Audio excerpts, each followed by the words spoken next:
In response to a letter that Bill Matsikoudis, a 2017 Jersey City mayoral candidate, sent to City Council regarding a resolution on reauthorizing a legal contract with El Rayo and Donahue on how it would advise the City of Jersey City on matters related to the Port Authority, Corporation Counsel Jeremy Farrell was eager to respond, but not without calling it a form of political showboating first. I think that we could be honest with each other about this. There's certainly much ado about nothing, and I know it's the political season and everyone wants to have a little fun, and we can do that. But Matsikoudis questioned the need for outside counsel for 8 full weeks, equivalent to $50,000, to answer legal requests that concerned the canceled meetings between the Chris Christie administration and Mayor Fulop, and if tax dollars were improperly spent on legal fees representing the mayor in any investigations of allegations. Very simple.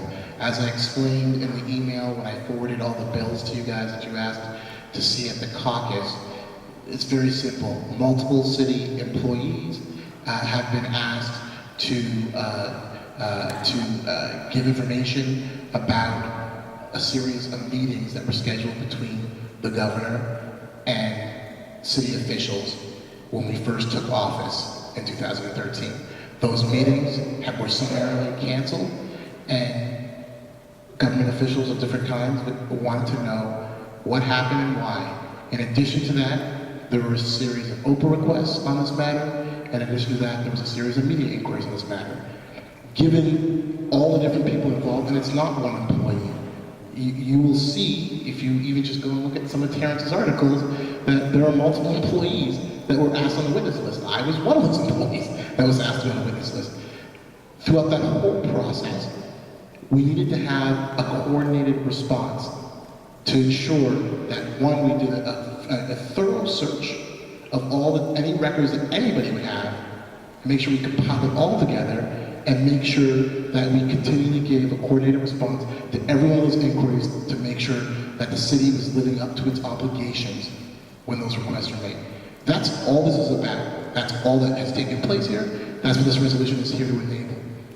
It has to be an outside attorney to respond, because he can't respond if he was one of the people that was at the meeting or that they were asking information. I cannot emphasize enough, as we go through this process, that there is going to be a lot of business that's going to come before the city. We have an obligation as fiduciaries of this entity to continually go forward and do the business of the residents in their best interest. And we can't allow ourselves to be mired in the kind of machinations and political back and forth as we're doing that. I am here as your counsel. If you have questions of me, you should feel free to ask me those questions. You can ask me those questions at any time. I work pretty much 24 hours a day, you all know that. You can ask those questions of any of my attorneys underneath me. And if you want, you can ask me those questions during caucus and at council meetings. If I cannot give you an answer, either because I don't know the answer, I'll say I don't know, and I'll say, yes, I can find the answer, or no, I can't. If it's something that is protected by the attorney-client privilege, I'll let you know, and we can figure out the appropriate way to address it. But the unnecessary antics and the unnecessary kind of aggression that comes out sometimes, it's really not here. We are a professional team of people that are really here to try and enable the business of the city and your guys' goals. There is never going to be a moment in time where I'm going to knowingly say something to you that's false. You're saying that all 25 or 30 employees upstairs were involved in this? Come on. It doesn't work that way, Councilman. If the office is conflicted for any reason, it's a conflict imputed to the entire office.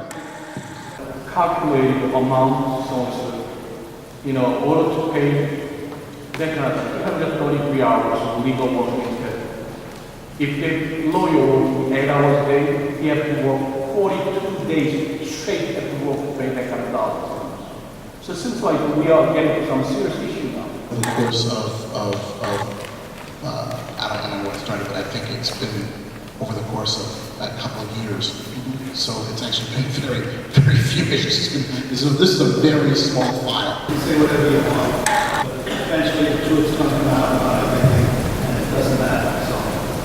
The vote was 7-2 with Ward A Councilman Frank Kajewski and Ward F Councilman Diane Coleman, thanking Farrell for explaining the need for the law firm to assist the City of Jersey City on responses to the Oprah requests related to the Port Authority. Strong voiced people from the community bring in their own version of what they think it is or want it to be. It makes the council have to recheck the information to make sure we understand properly. So it's never been a matter of not trust or anything like that. It was a matter of understanding, and with that I vote aye. Ward C Councilman Baggiano and Ward D Councilman Yun voted against. Hudson County View, the eye of the community.